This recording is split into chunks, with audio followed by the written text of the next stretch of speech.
Hey folks, David Stewart here. I'd like to read a comment and give a little bit of a response to it, having to do with this big question: why is it that Hollywood producers and Hollywood actors, why is Hollywood always calling the fans of franchises names? Why are they calling them racist and sexist in response to negative feedback having to do with recent movies? Let me read the comment and I'll go from there. A very great comment, and one that I get pretty frequently in various permutations. I'd love to hear your thoughts on the schism that's evolved between some of the tentpole franchises and their core fan bases. Ghostbusters 2016 seems to have kicked it off. Little interjection, I think it was Force Awakens, but Star Wars elevated it to a fever pitch. I've seen YouTubers trying to explain their positions about The Last Jedi honestly, as they were dissatisfied with the film itself. But I've read incredibly biased Hollywood articles rushing to defend Kathleen Kennedy and strawmanning these fans horribly. Does Hollywood honestly think that the fans are a bunch of racists who don't want diversity in Star Wars? Or is it a smokescreen by sycophants? I'm baffled that these two sides seem to not be able to speak to one another. I wish I knew why there was such a block. So, are they sycophants, or do they honestly believe this? Well, it's actually a little bit more complicated than that. I have a hypothesis. I can't read people's minds. I can't go and see what's in their minds, whether they actually believe this or they don't. What I can do is judge their actions and compare them to the actions, the thoughts, the words of other people in different situations and draw a parallel, because the people in Hollywood are people. They're human beings, and they tend to have reactions that many people have to different forms of negative feedback. When you have a massive fan outcry, when you have a lot of negativity being directed toward you, you interpret that in a hostile sort of way. You can imagine if you write a paper and you work really hard on it and you think it's good and you give it to your professor and they give it back to you and there's like a C- on it or a D. One of the first defense mechanisms that people conjure up is it's you, not me, right? The paper isn't bad. There's something wrong about the person grading it that they gave it a D. And in some cases, that narrative is true. And in fact, it's worth considering any time that you get something negative, is like, is it me or is it the other person? So if you were to write a paper on, the virtues of 19th century capitalism and your professor's a socialist, he might give it an F regardless of the quality of its content because he doesn't agree with its conclusion. And in that case, you would say it's him, not you. But in other cases, you have to stop and wonder, well, did I write, are there a bunch of spelling mistakes? Did I actually address the essay prompt? Am I not citing things correctly? And a good professor will give you all that feedback. And then you have to say, well, I guess most of it's me, even if I feel like he's discriminating against me a little bit, I can't refute that these are valid criticisms.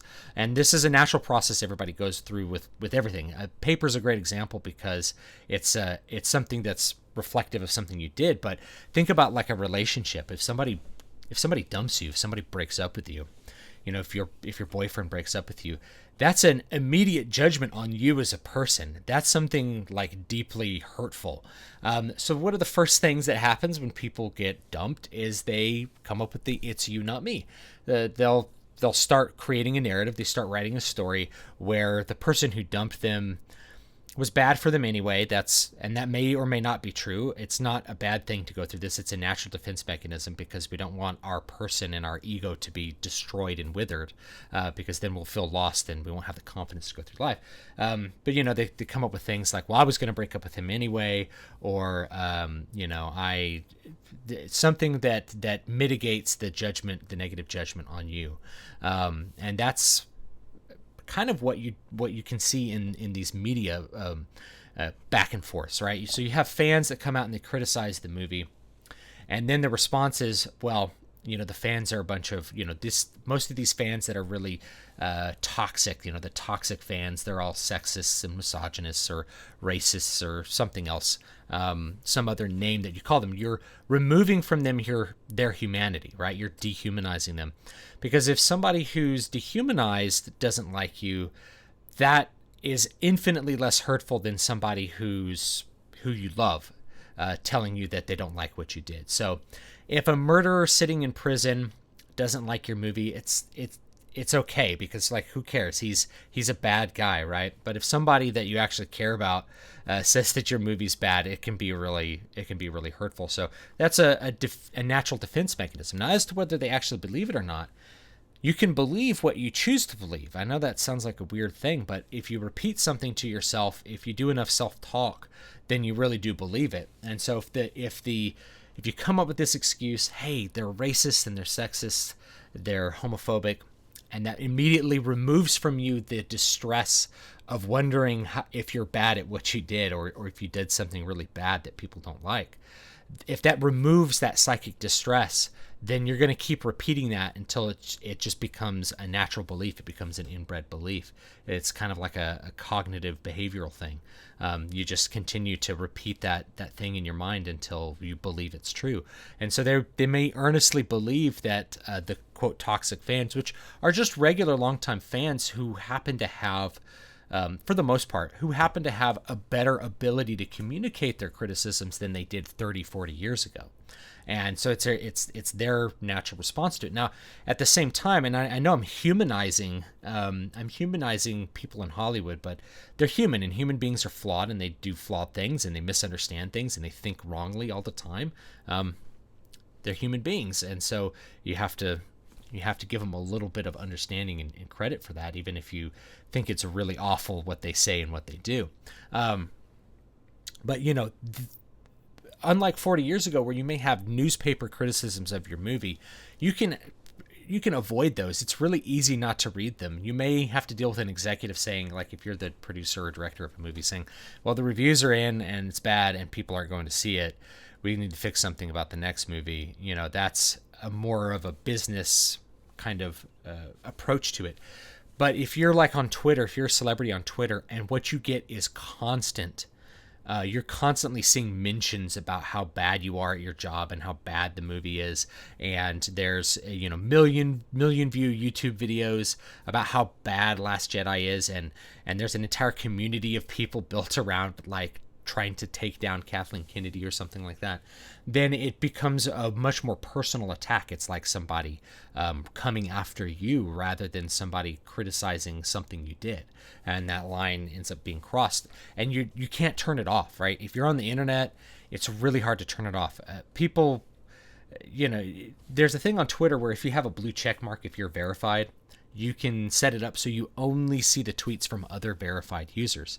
And that, I see a lot of people say bad things about that. It's like it's I don't know, some kind of snobbish thing, or they're trying to avoid criticism.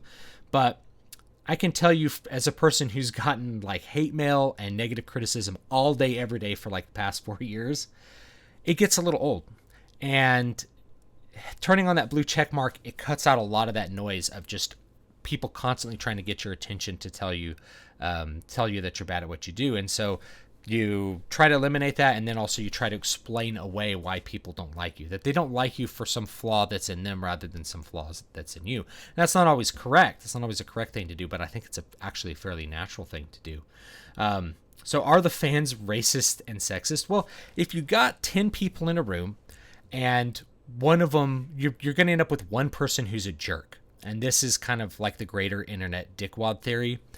And so that one person who's a jerk makes a whole bunch of noise, and that tends to poison the room. And that's what I think that they are seeing. Now, the numbers support the idea that much more people don't like this, and that the YouTube videos that are negative about Last Jedi are merely giving voice to a large segment. That's why they have so many views, is so many people agree with them. So many people are looking for answers as to why the movie left them feeling really awful, whatever it happened to be.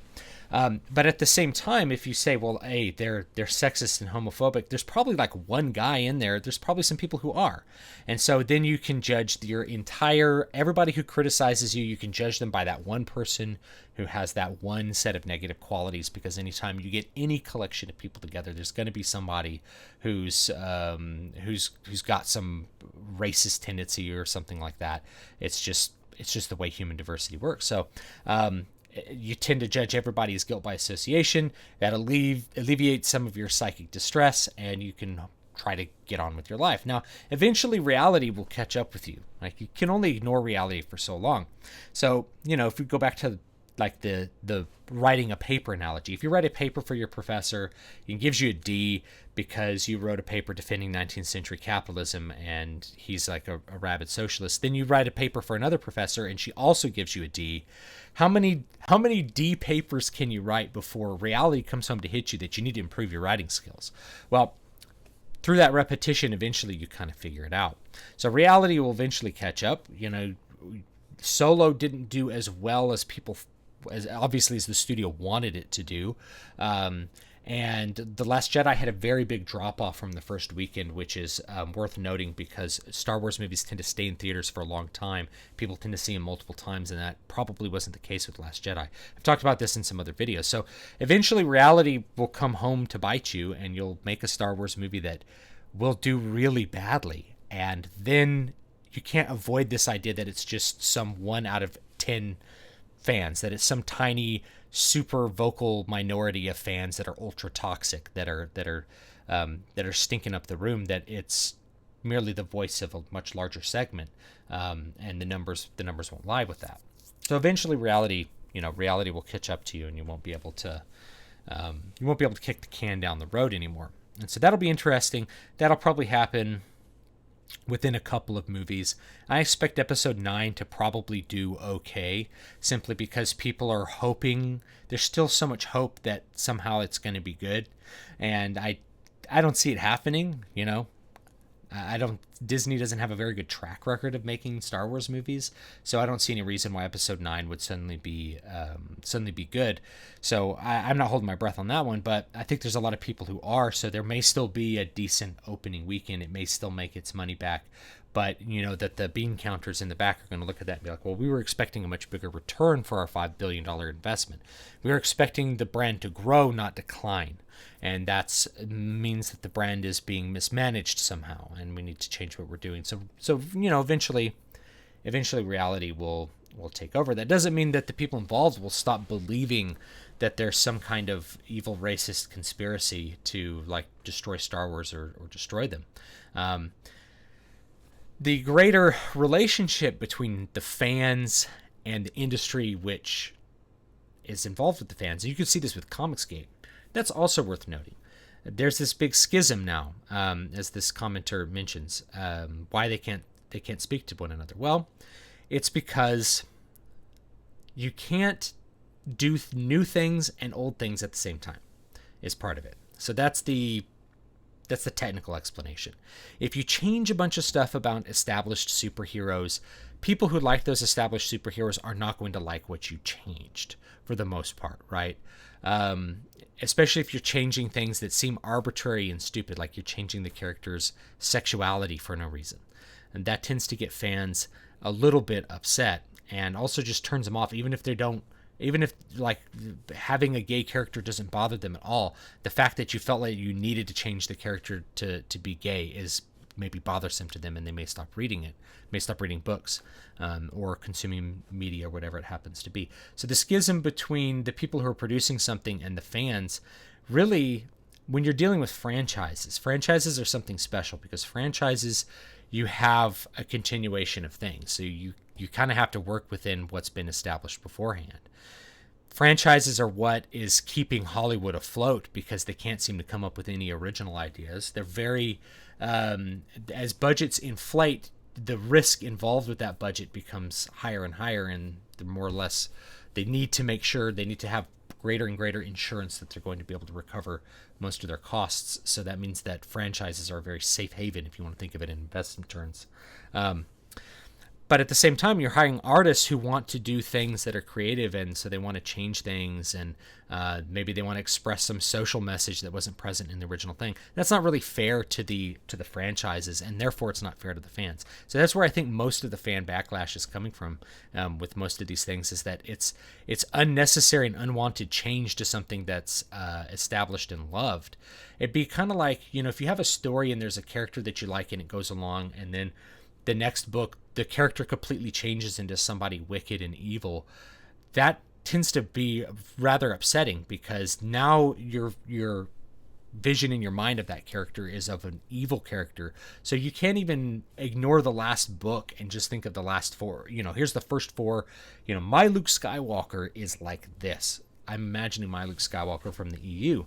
Well, it's like, well, because Last Jedi was made, you almost start recontextualizing that original one. It's really hard to think of the character as being what he or she originally was in the original franchise versus what they are now. So there's that going on as well. What can bridge the schism? I don't know. Why aren't the sides able to talk to each other? Well, one side is talking and the other side is refusing to talk. They're dehumanizing the talkers. They're saying, oh, well, you have things to say. Those things are unimportant because you're not human, because you're racist, because you're sexist. Oh, those names, they're just dehumanizing names. They don't really mean anything anymore because they're used so much. It just becomes a way to say, well, your opinion doesn't matter because you don't matter, because you're bad. And I don't see any other way to heal that other than there needs to be new franchises.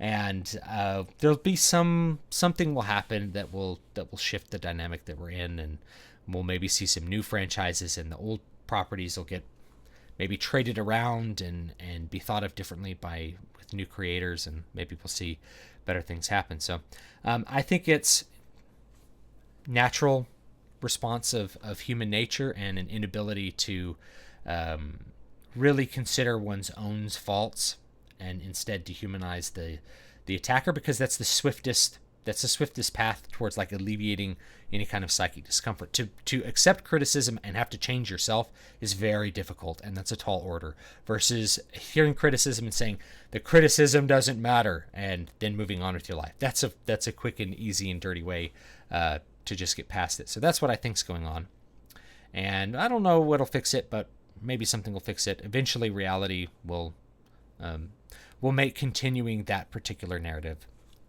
not possible. So thanks so much for watching. Don't forget to like, comment, and subscribe. I will see you guys next time, and I hope you have a great day or evening.